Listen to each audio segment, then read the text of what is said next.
Hello, caller. Hello, caller. Hello, caller. Hello, caller. Hello, caller. Hello, caller. Hello, caller. Hello, caller. Hello, caller. Hello, caller. Hello, caller. Beautiful. Caller. Hello, caller. Hello, caller. Hello, caller. Hello, caller. Hello, caller. Hello, caller. Hello, caller. Hello, caller. Hello, caller. 935-2951. Welcome back to Hello Caller. 935-2951. That is 935-2951. And a 5 and a 1. Yes. Okay, we're back on Hello Caller. I'm Zach Pieper. And I'm Zach Pieper.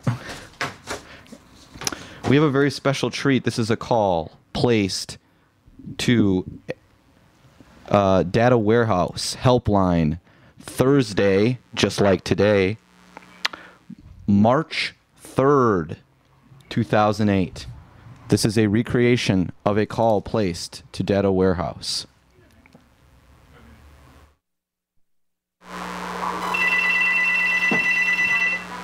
Which one am I?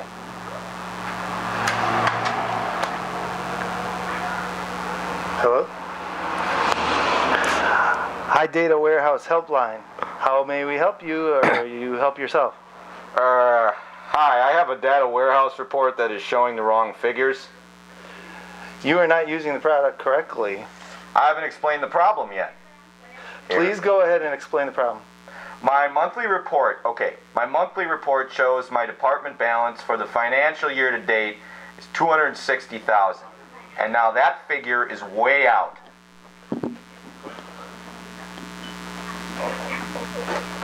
Way out. I mean, I've got 260,000 here, and that figure is just absolutely nuts.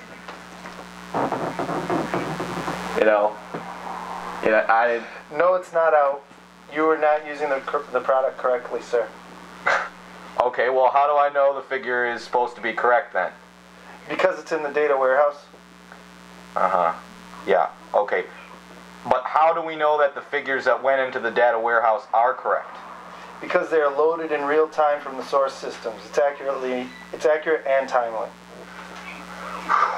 I'm looking. Okay, look. I happen to know that the correct figure is $133,543.34. That is a very precise figure. Where does it come from? Bob Wellis's MS Access database report. It has not let me down in the past.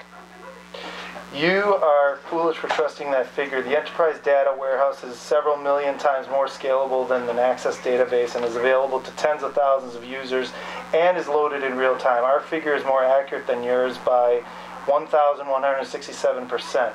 Your amount is old and tired. Okay, well, why is your amount of 260,000 a perfectly round number? It sounds like a made-up number.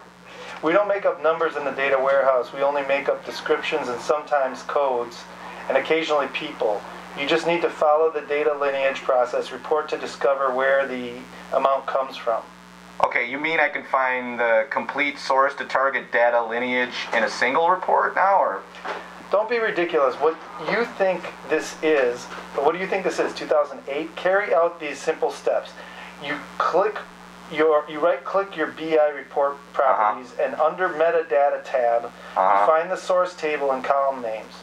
You start up the HTML Data Warehouse data integration reports and search for the job that loads that table. You left-click through, right-click down, and double-click to the job properties, linking to prepare the job through to the staging table. Double-click through the staging load, right-click, left-click, across the initial extract job, and there you have the name of the source database in the table and column.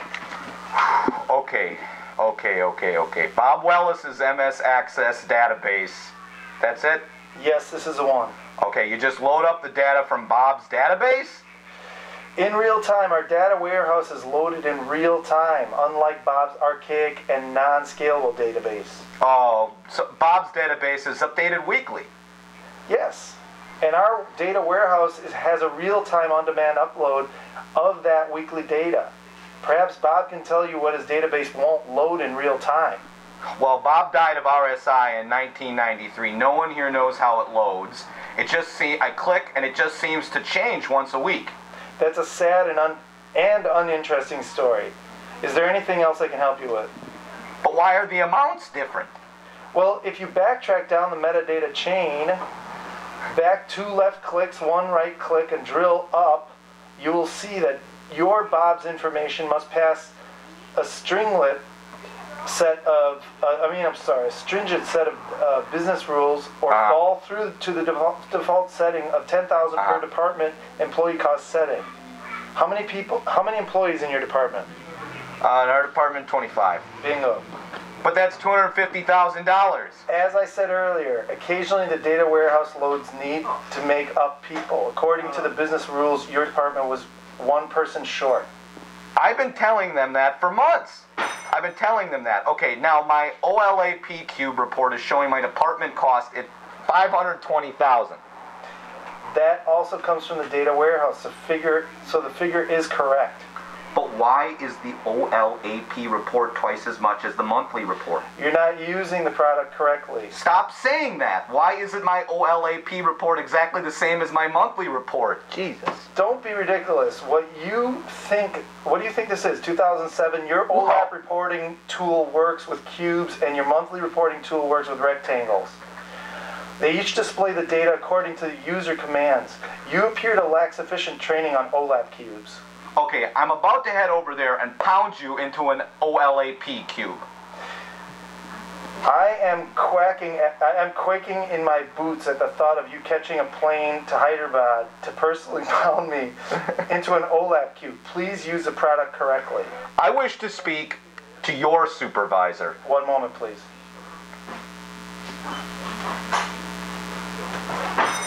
Good morning. Everything the previous speaker has told you is completely correct, and you have no need to progress further on this matter.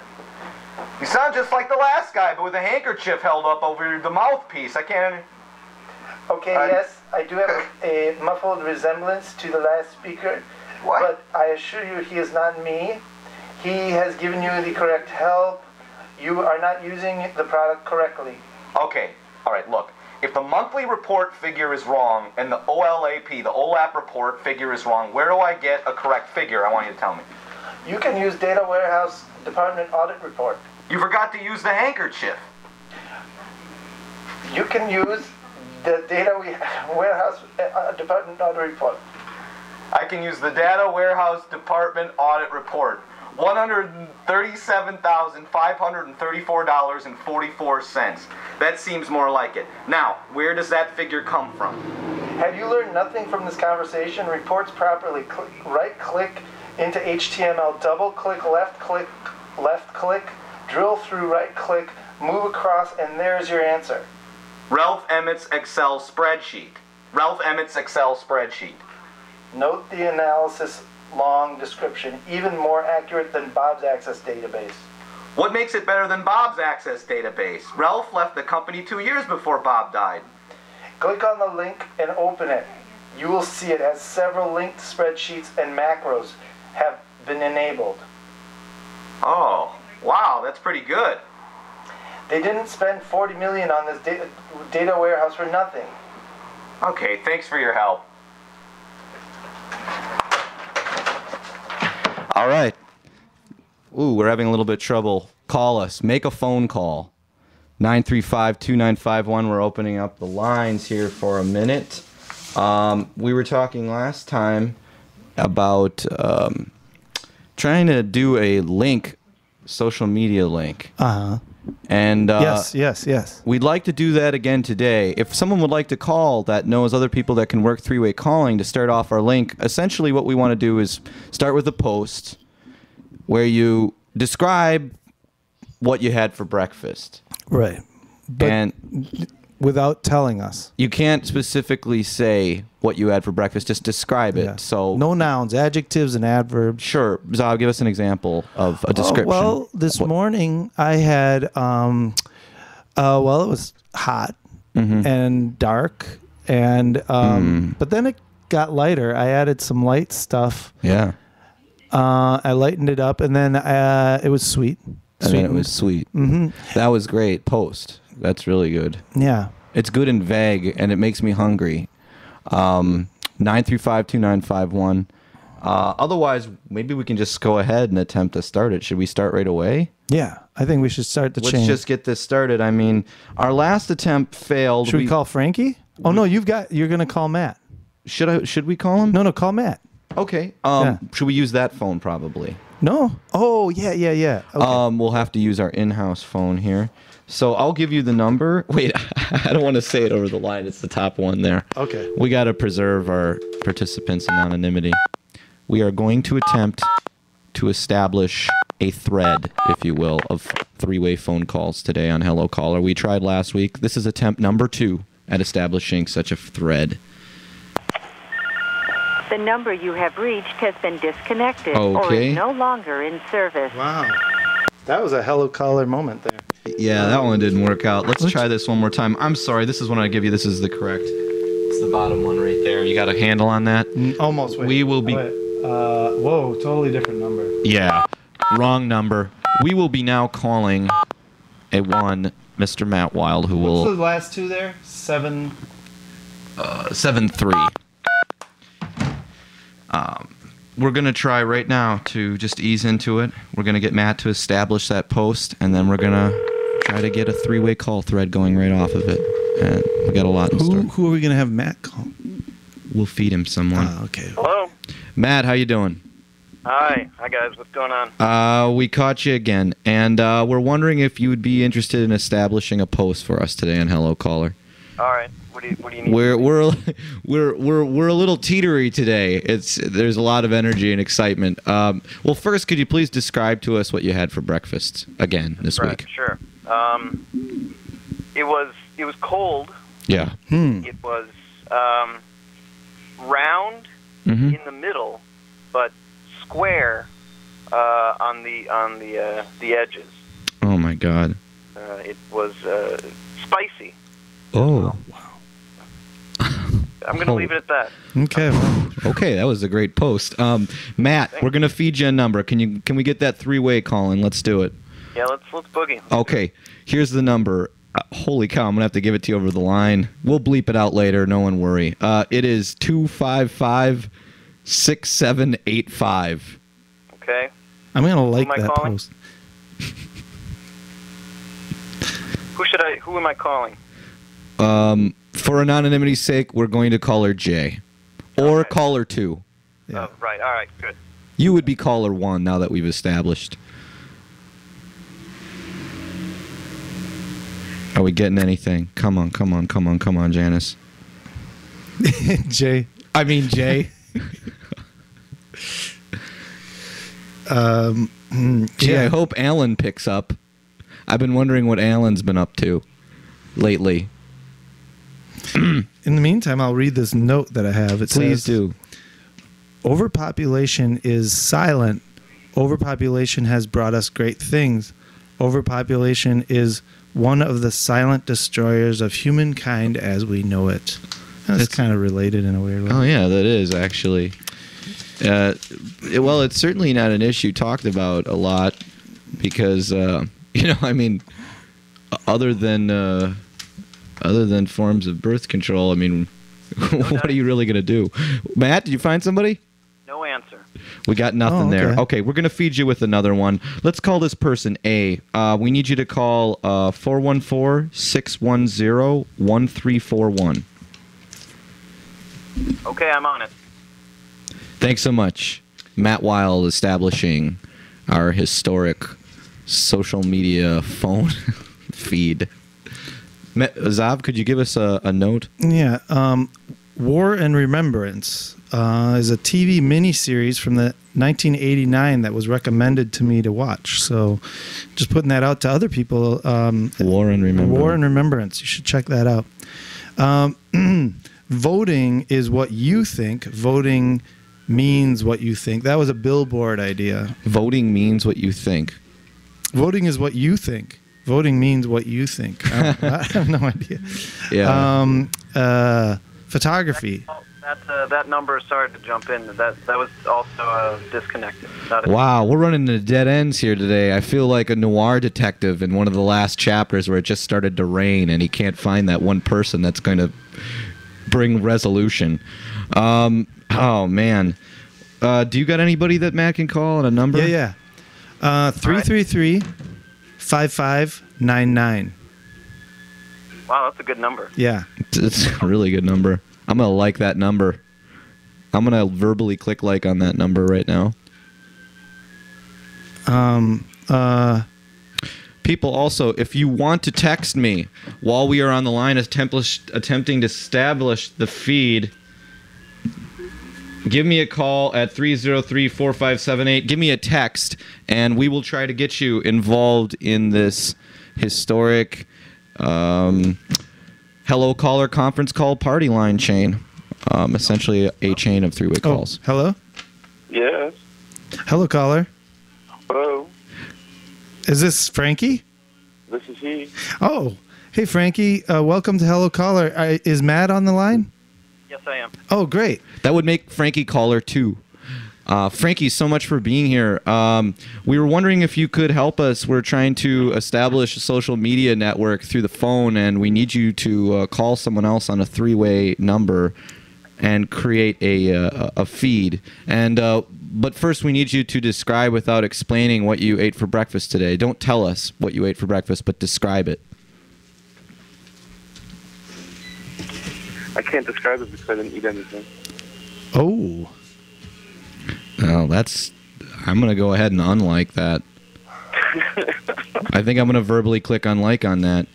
Do you know anybody that ate a breakfast that you could call on a three-way call? We want to try to get as many people as possible on our thread here. They call it threads, right? You need me to call somebody right now? Yeah. Yeah. All right, hold on. Did he say he knows how to do such a thing? He's looking into it. Frankie's a guy who gets things done. Yeah. Matt, are you still there? I sure am. Oh, cool. We've got a caller 1 and we've got a caller 2. Let's see if we can keep this thread going. Do you have anything written down that you can read us? Do I? Yeah, what are you working on right now? I was actually just sitting in bed and I was watching a VH1 Behind the Music on the Monkees. So it was Oh, yeah. Which one of the monkeys just died? I know someone's got Grandma. to... What? You're on a radio show right now. I'm on a radio show right now. Oh, hey. Is this Frankie's grandma? Yes, it is. Oh, hello. We're so charmed to meet you. How are you? Well, you are a guest on Hello Caller today. You are caller number 4. And what we've done here is we've established a thread of callers, and we have an unusual game we're playing. We're wondering if you could describe to us what you ate for breakfast without actually telling us what you ate for breakfast. Okay. This is crazy. It is a little nuts. It had a crust on it. Mm-hmm. Ooh. It had some sausage on it and some cheese. Ooh. And you guessed that one. Well, I'm going to like that. I'm going to definitely like that. Let's see if we can get one more caller on. Do you know how to do three-way calling on your phone? Yes, I do. Oh, you do? Awesome. Give me the telephone number you want me to call. Okay, this will be the number. 414 area code 759-6417. 64, what was the last two?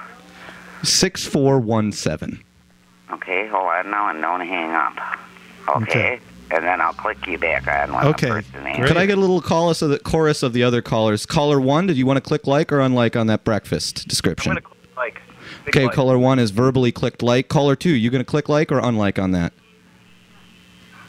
Frankie? Am I caller 2? Yeah, you're caller 2. Oh. It's my grandmother. You think I can't like her? Of course you're going to click like on that. That's so sweet. Okay, and you we want get. me to try this third caller for you now, or? Oh, sure. Yes. If you. Okay, hold on a sec. Don't hang up now because I'll click you back on when the third party answers. Perfect. We're making phone Right. history today on Hello Caller. It's going well. Yeah. Frankie, where are you? Feeling good about this. I'm at Library Films. Oh, you are? Can you read us a little something? Is there anything Hey, around? And Ted, are you super busy, Pat? Because I was doing a call-in show. I just wanted to ask a question. Oh, sure. Hi. Hi, Zeb. Hey, Pat. Can you describe what you had for breakfast without telling us, without any nouns, just adjectives and adverbs? Party is on right now. Oh, wait. Yeah, absolutely. Starchy. Oh, I'm going to like that. I'm going to like that. Caller 1. Caller 1 likes it. Caller 2 likes it. Caller 2 described it. Oh, okay. Okay, so caller 3 so kindly has made another call to establish our thread here. Yeah. Do we have you caller 4? Can I go by a different name? Sure. What do we want to call you? We want to protect anonymity here on Hello Caller. Hawk. Hawk? As in a bird of prey, caller 4? More so like someone that would sell goods on a corner. Okay. Sounds great, caller 4. Caller 4, could you please describe to us what you had for breakfast today without telling us what you really had? Well. Yeah. Liquid. Brown. Yeah. Brown. Liquid. Warm. Sounds like what I had. Oh, can I guess on that or no? Please do, caller 3. Give us a guess on that. Coffee? Ooh. Caller 4, do you want to let that one go? Hot Pepsi. Hot Pepsi. Oh. That's a regional dish here in Wisconsin for our stream listeners. We love our hot Pepsi and our cheese on pie. You know, we like all those weird foods. We were talking last time. Let's just keep this chain going here, this thread for a minute. We've got a great group of people here, and I feel we're feeding off each other. Let's try Martin. Should we try Martin? Okay, caller 4, Hawk. Yep. Do you have a pencil? Can you do a 3-way call for us? Can we keep this thread going? I think so. Okay. It's a flash button, and you'll get the dial tone. Dial your party's number, and when he answers... Okay, and then who am I calling? You're going to be calling Martin, caller 4. Sure. Okay, here's the number. We got it for you. It's 612-728-3805. Let's give him a call. We're making history today on Hello Caller. 3805. That's correct. So you guys go from not being able to handle any calls to handling about 1,000. Well, we look at it this way. They were pushing at the gates, and we just opened the gates. Right now, Hawk loves it. No, we've had more callers today than we have ever had listeners. Yeah. We're breaking it. We're going to try to get to Kevin Bacon. Martin here. Hawk's calling Martin. Yeah, eventually our goal, as Zav stated, is eventually we're going to have a call thread that goes straight to Kevin Bacon. It might take a few years, but we will not give up until we get to him. Somebody here knows knows Kevin Bacon. I know it. I'm sorry, caller 4, what was your name again, miss? Cheryl. Cheryl. Such a pleasure to have you on today. Thank you so much for having fun with us. Is caller number 2 still out? Or caller 2, are you still there? Yeah, caller number 2, a.k.a. Camelot, is still here. Oh, Camelot. Yeah. Okay. I like that. So let's just call him Camelot. You just said starchy. Did you have more description going? Yeah, syrupy. Oh, syrupy. wow. Starchy and syrupy. I love that as an adjective. I'm not going to like that, but I've got a comment. Yeah, we got another filling. One. That's my comment. Filling. I'm going to click like on that. Caller 2, you want to click like on that? I'll click like. Definitely. Thanks. Anybody else wants to, just let us know verbally. What about caller 1? Caller 1? That was caller 1. Oh, caller 1 is caller 2? Who's caller 2? I got confused. Camelot. Caller 1 was Matt. Caller 2 is Camelot. Oh, okay. And definitely caller 3 is Cheryl. And definitely caller 4 again is Hawk. Hawk. We've got to keep these calls straight. Incredible Hawk. Yeah. Yeah, that's what we like to call him.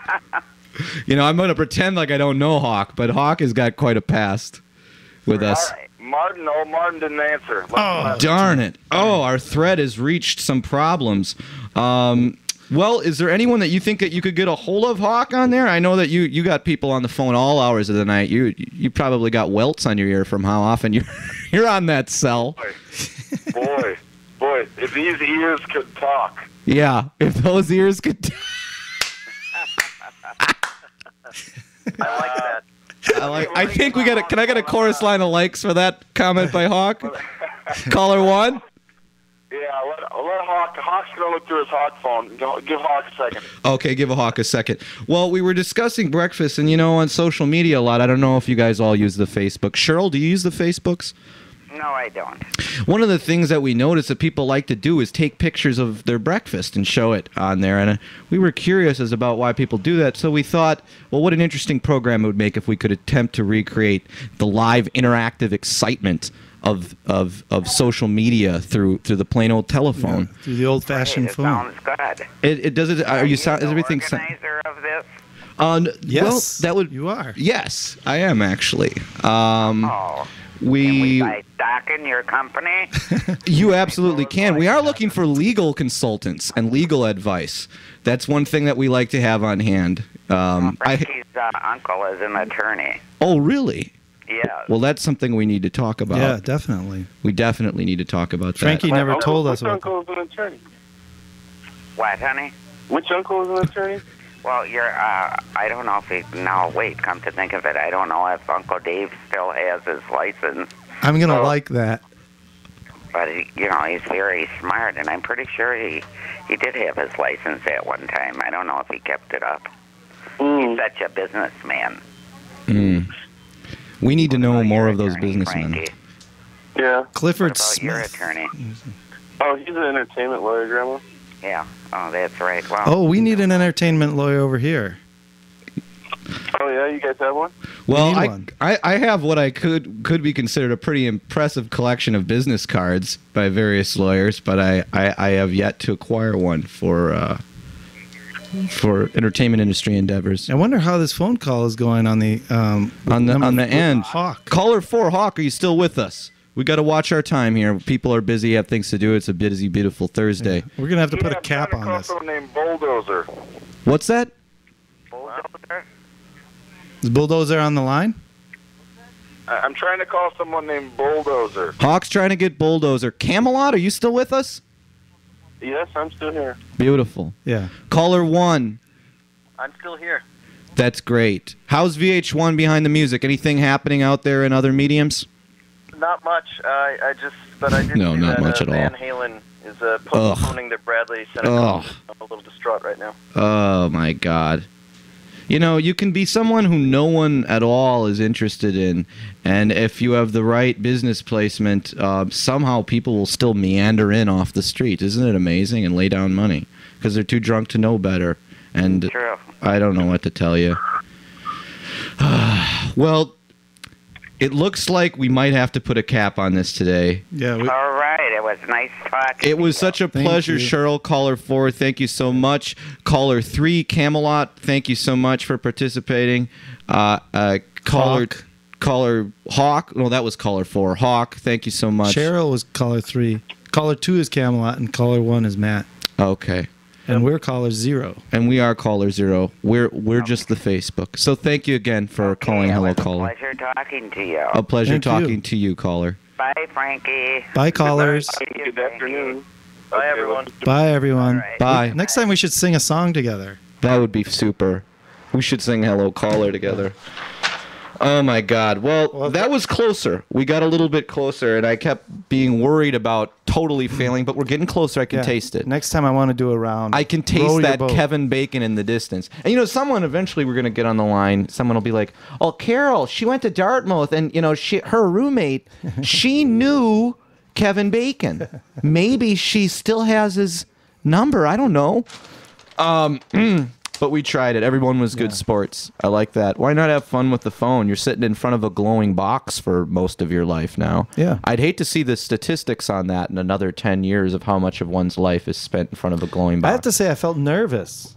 I did too. I felt a lot of responsibility for everybody sitting there. Yeah, we wanted to make everyone, realize that what they were doing was worth it because we want to get to Kevin Bacon. And Or we I was wanna- amazed. Cheryl, right? Or Cheryl. It was Cheryl, really enjoyed it, Like yeah. Shirley, short for Shirley. Yeah. She was on top of it. Yeah. She knew exactly what to do. Yeah. I wonder if that isn't a thing, and I'm not going to assume. Well, Cheryl, I'm sure, isn't probably too much over, say, 32, but from the sound of her. But Cheryl, obviously, slightly older woman, knows how to work that three-way call. I'm wondering if that isn't an age gap thing there. A lot of younger people I know haven't even thought of it. I wonder, was she on a cell phone, you think, or on a regular? I think she was on a regular She could have been on a landline. She had a really clear line, too. Somehow it sounded like a landline. Yeah. I don't know if she said it was or not. Yeah. But, it was a nice thread. I don't and you know, do call it a thread. See, like, I think my mom might even be younger than Cheryl, but she probably wouldn't know how to do a three-way call. No. I don't think. Oh, I guess it just that's depends the on the thing. person, you know? Yeah, I suppose it does. It's a case-by-case basis. No, that's absolutely true. So we were going to move on, and one of the things that we thought we were going to do is each of us were going to do some interviews. Right. Let's take a listen and see what we have in store here for our interviews today. Essentially, we're creating a time machine out of some outmoded technology to interview one aspect. I had the opportunity to sit down and interview Zach Pieper about his life and work. Pieper, hard to pin down for an interview, agreed to some questions and a brief discussion. Zach, given your background and your upbringing and your socioeconomic positioning, I like that. That sounds nice. Has it been an Socioeconomic. uphill struggle? Yeah, it has been. You hear a lot about people needing to just sacrifice things. How long did it take you to complete any of these pieces? Well, all my pieces were sacrifices, and every sacrifice I would like to think of as a different thing. You've said about your own work that I simply do what seems like the least reasonable thing to do. Yeah, Zach, could you elaborate on that? I'm glad I asked me that because I try to subvert what seems A lot reason. of your critics have called your work diffusive, messy, cute, novel. Well, how would you react to these critics if you were to sit down and have a cup of joe with them? Well, first of all, I wouldn't be having a cup of joe. I'd be throwing my drink in their face because they don't know anything about how I attempt to approach. Does that represent a primary concern in your work as well as your life? Yes. My medium is myself. What's the difference between art and life? Well, I like to think of myself as a walking installation. Yes, there is a difference. I'm a walking installation, and How long have you been a voice coach? It's been a couple years now, maybe about 2 or 3. It's something I do only to myself. Has this affected your work? Yes, because it's something that I do only to myself. Zach, how do you like to unwind, Zach? Well, I like to talk. I like to talk in different voices, and sometimes. Thank you so much. It's been such a pleasure talking with you this fine spring afternoon, Zach Pieper. Thank you, Zach. I appreciated it a lot. And also, we will have an interview with Zava Play. Hi.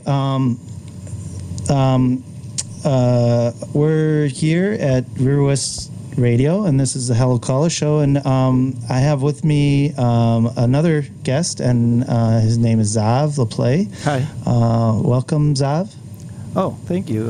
It's my pleasure. Thank you, and thanks for coming. Yeah. Zav LaPlay is a filmmaker and artist and someone who has done different kinds of things, but generally speaking, he's an average type of person, I think, but a special average kind of person. Different, I should say. I've looked at your work and I've seen what you do, and I think that you're. Well, could you tell us a little bit about yourself and what you do, and how you've kind of how you define yourself. Well, I like to go swimming, and I okay. Well, yeah, that sounds great. What would you say your strengths are? Well, I'm getting better. I do more laps now. Okay, and what are your weaknesses? Let me think. Yeah. Okay. Well, could you tell us why do you want this job? Because I need to make money. Where would? Oh, okay, that's cool. Where would you like to be in your career 5 years from now? I want to retire, to be honest with you. I'll be honest. I'd like to and retire. What's your ideal company? Why should we hire you? Because I have a lot of skills. What did you like least about your last job? Stressing out about stuff. I don't like. I worked hard, and I was. Why are you leaving your present job? Because it doesn't make enough money. Do you have any questions for me? Yeah. Why do you cut me off so often when I'm trying to answer questions? I haven't. Are you willing to relocate? Yes. What is the last project you headed up, and what was its outcome?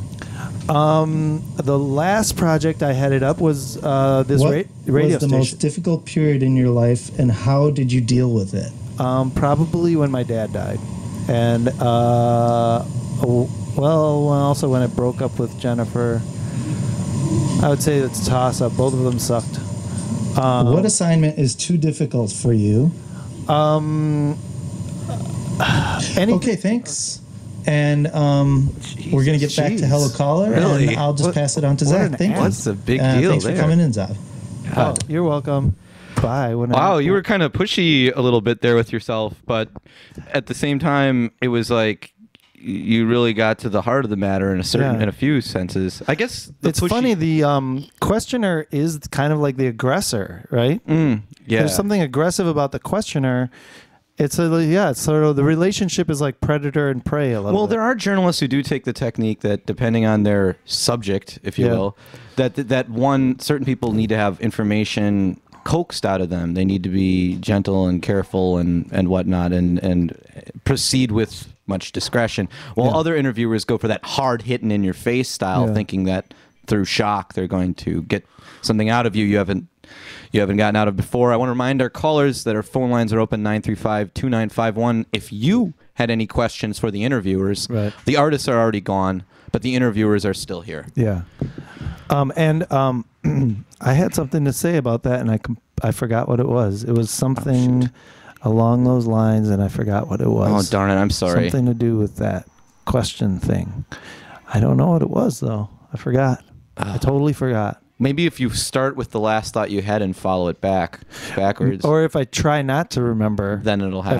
If we just keep going. Isn't that weird how when you make an issue out of something, it's harder to remember?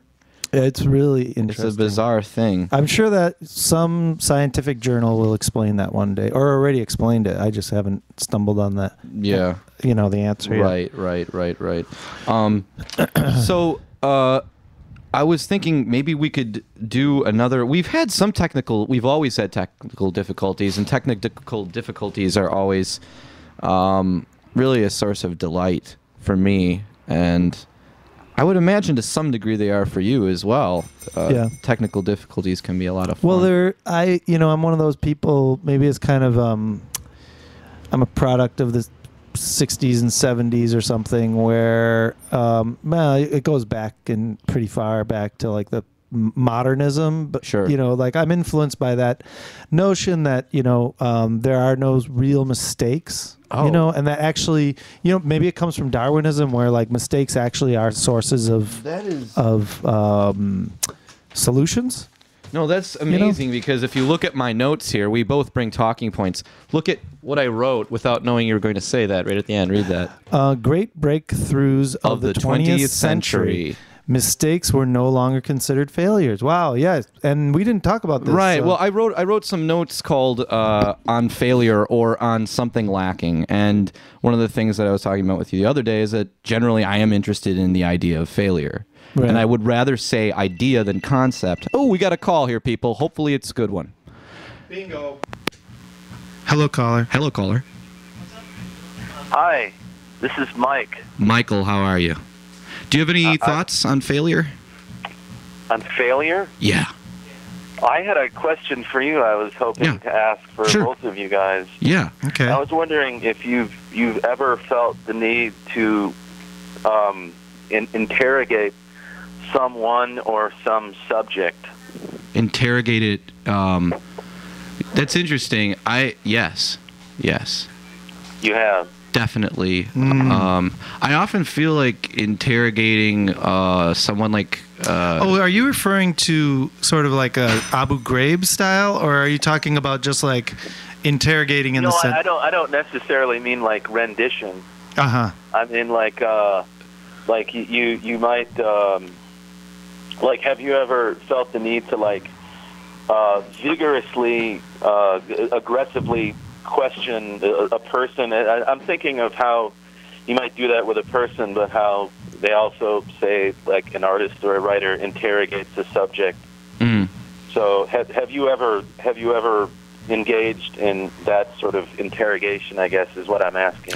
I actually did interrogate once at the Capitol some of Scott Walker's guys at a press conference. I just got a letter from him today. Oh, really? What did he say? Interrogate. He needs my help. I don't know, but anyway, I didn't mean to interrupt. Well, it was I was in a privileged position. I was videoing one of those days where there was a big thing happening in the rotunda, in the in the where all the Congress people or whatever they are, senators, all sit in a room and then they make a decision, and there was like filibustering happening. But before that, they had a press conference, and the Republicans had a press conference. I was videoing, so then I got in as if I was some kind of real reporter, and I was amazed because none of the other reporters asked the hard question. I got in there and I asked a hard-hitting question. That was the first time I've ever done it, but it gave me a lot of confidence that actually I could be a hard-hitting reporter. And they looked at, they looked askance at me, like, who let this reporter in? Do you remember what the question was, by any chance? Walker? Walker wasn't there. It was his henchmen. It was his three top guys that come after that. I forgot. His administration. Yeah, it was his administrative people, okay. Like his vice president or whatever, vice governor. I don't know. But anyway, they looked at me like, "Whoa, dude, who let you in here?" And but I did it in front of all the other cameras, so they were able to use it if they wanted to. I don't know if they did. Yeah. But I asked some. I can't remember what the question was anymore. But it was it was like it was like the elephant in the room type of thing. Yeah. So that's the closest I've come to like aggressively interrogating. Yeah. Yeah. On a big scale. Obviously, there's like relationship things where you interrogate your partner because you're trying to win your case. Yeah. Win your case. Yeah. Clinch your case. Yeah, clinch it. I don't know. I think sometimes interrogation can be superseded by simple, as best as possible observation. But then again, observation is sort of impossible usually without your subject somehow being compromised by your observation. So surveillance. I'm into surveillance. I always thought it would be great to have a show called Let's Spy on Peeper, where I hired people to spy on me. Oh, yeah. And then together we went through the tapes. Oh, gosh. There's where I pick my nose. Yeah. What's that? Or you hire Peeper to spy on you. I could hire Peeper to spy on me, but... yeah. There would be I really enjoyed those interviews, by the way. Yeah, those were good. There would be do you like those? Yeah. Yeah. There would be schedule conflict if Peeper were to spy on Peeper. Do you have any... Is this Mike Hauser? Yes. Mike, do you have anything you'd like to read on the air? Like a poem? Yeah, anything. Sure. Anything. The back of a milk carton? Yeah, sure. I'll just, I'm going to go into my documents folder, and I'm going to pull something out of these poems that they're all kind of consecutive word clusters are the titles.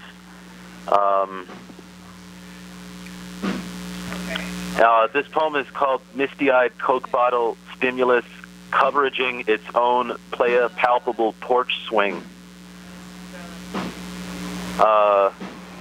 As I washed the last of Ben Bernanke's fatty flesh down my gullet with some delicious IPA, I noticed parallel mind-controlled edicts in the sky, flushing down some honey nut collateral good times being had in the next ship of despair. Prince William was flashedly flashing the sign of the devil.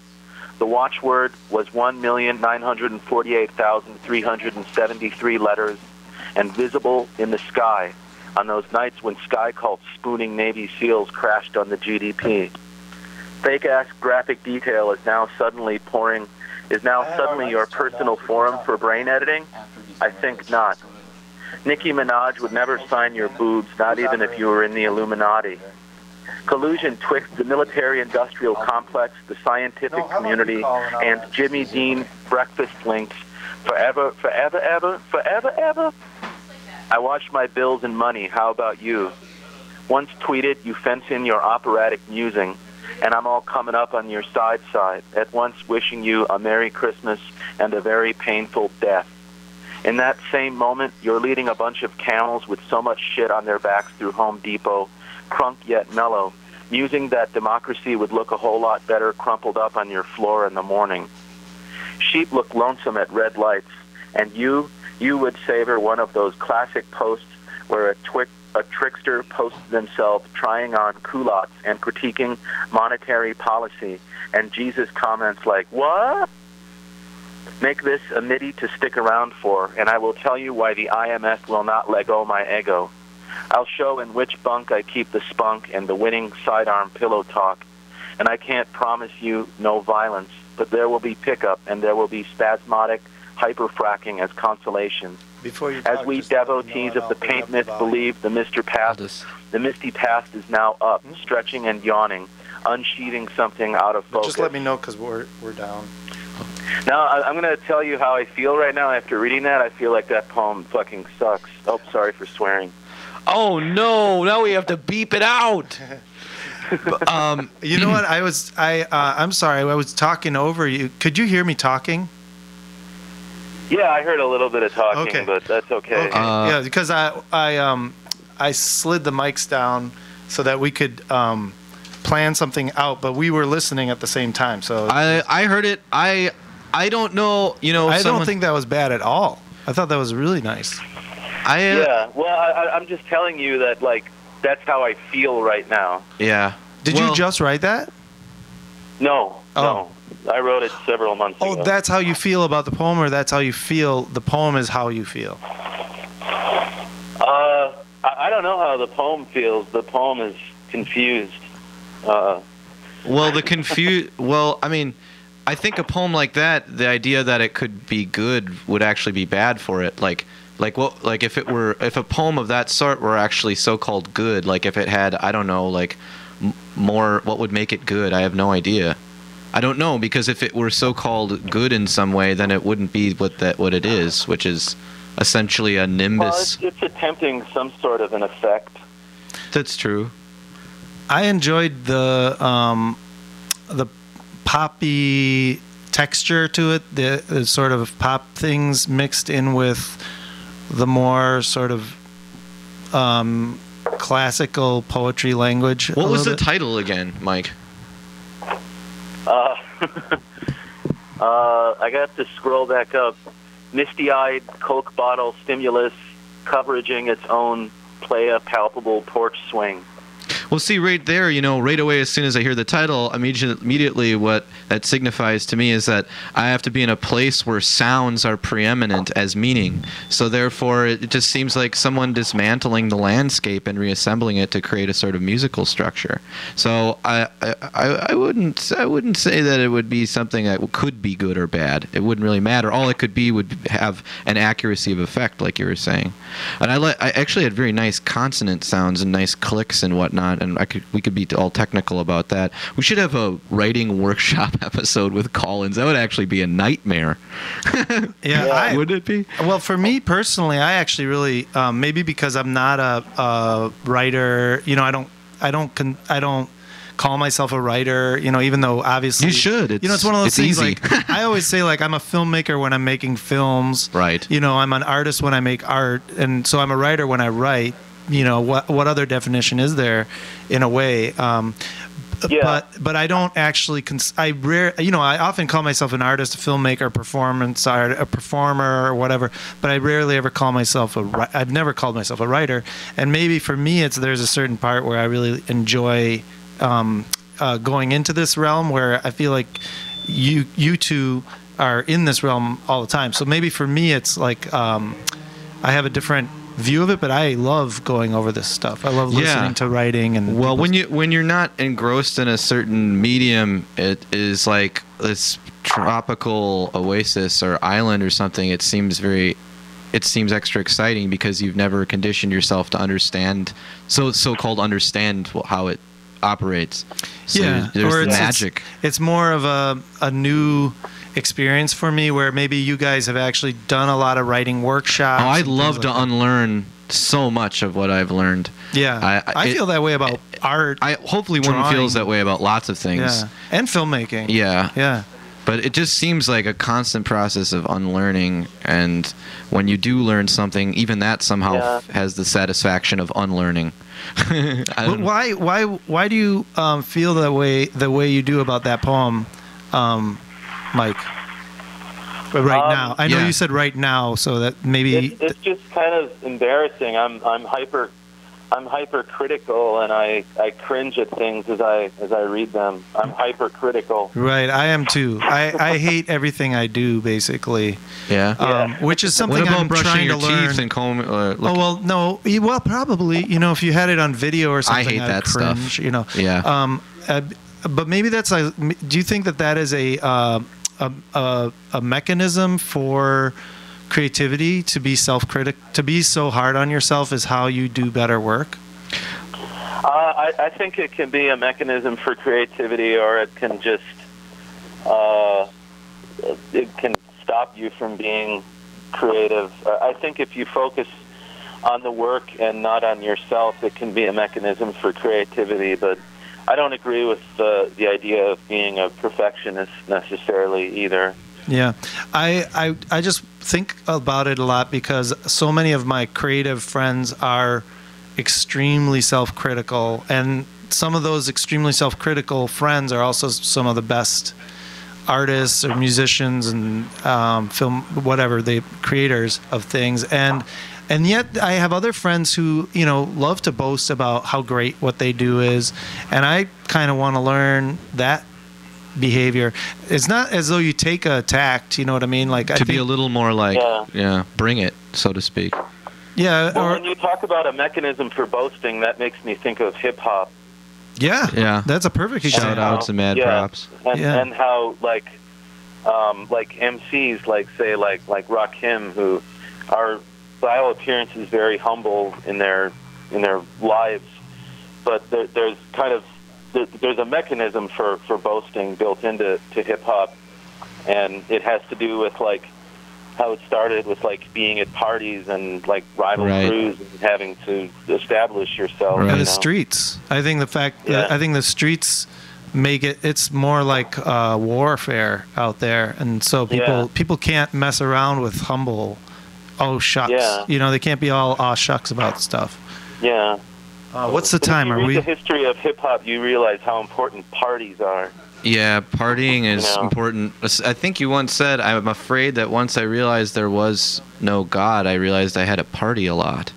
Didn't you say that to me? Zav said that to me. Oh, I said that. I thought Mike said that. No, you said that to me, and I thought that was very quotable because I love to indulge in the American habit of quotation. Yeah, it's true that when I always didn't really, didn't believe in the Bible and Jesus and all that stuff. But one day, or at some point, I don't know. I really came to like a complete, complete understanding that there's no such thing as anything like that, any spiritual. And that's where I was. Now I'm almost like, I'm not backpedaling, but I'm more open-minded than I was at that time. I was like almost like staunchly, there is absolutely nothing. Right. And so there's a responsibility to party. And at that point I started smoking pot, and it made me able to smoke pot. I smoked pot for about 1 year every day, and I never smoked pot before that. That was when I turned 40. I smoked pot for about a year, and then I quit smoking pot because it started getting really paranoid. Oh no, there goes all our grant money. No, well, I quit because so now I could be an advocate against pot because it made me really paranoid. Yeah. And so then I quit. But I'm afraid it's never going to end when I get high. It's never going to. It will never end. Yeah, it's horrifying. Okay. Thanks so much for calling, Mike, with your poem. We have one more segment we have to do quick on our program. Thanks for talking to me. I'll let you go. Everyone tune in tonight to Hauser. As a self-critical artist, 10 p.m. to another self-critical artist, don't be so hard on yourself. Amen, brother. Preach it.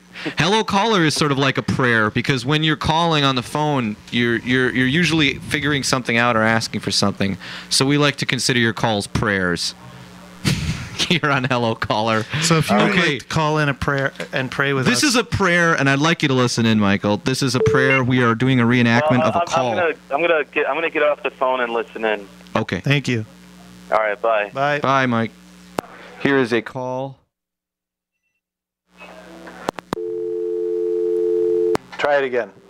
All right, listeners. This is a call from Thursday, May 12th, 2003.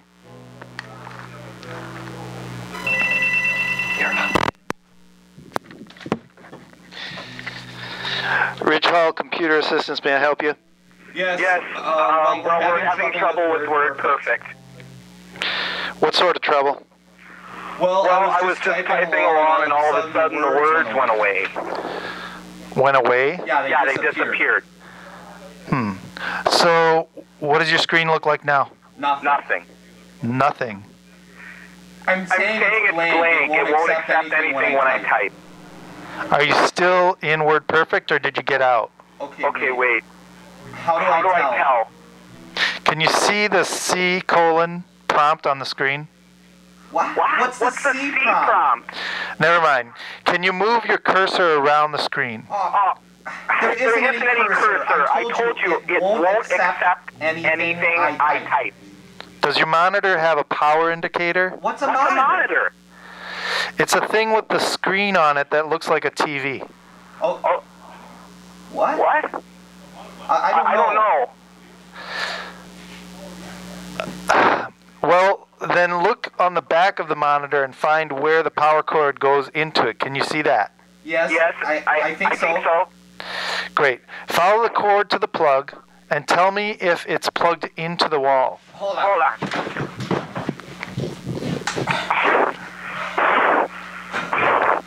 Yeah. Yes, it is. Okay, when you were behind the monitor, did you notice that there were two cables plugged into the back of it? Not just one? No. Well, there are. I need you to look back there again and find the other cable. The other cable. Okay. Okay, here it is. Okay, follow it for me and tell me if it's plugged securely into the back of your computer. I can't read. Well, can you see if it is? No. Even if you maybe put your knee or something and lean way over?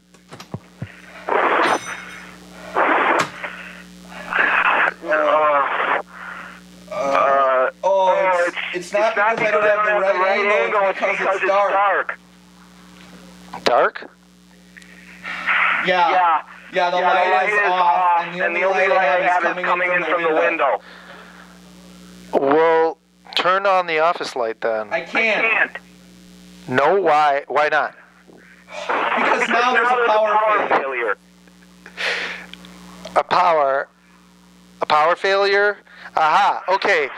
We've got it licked now. Okay, do you still have the boxes and the manuals and the packing stuff on your computer came in? Well, yeah, I keep them in the closet. Okay, good. Go get them and unplug your system and pack it up just like it was when you got it.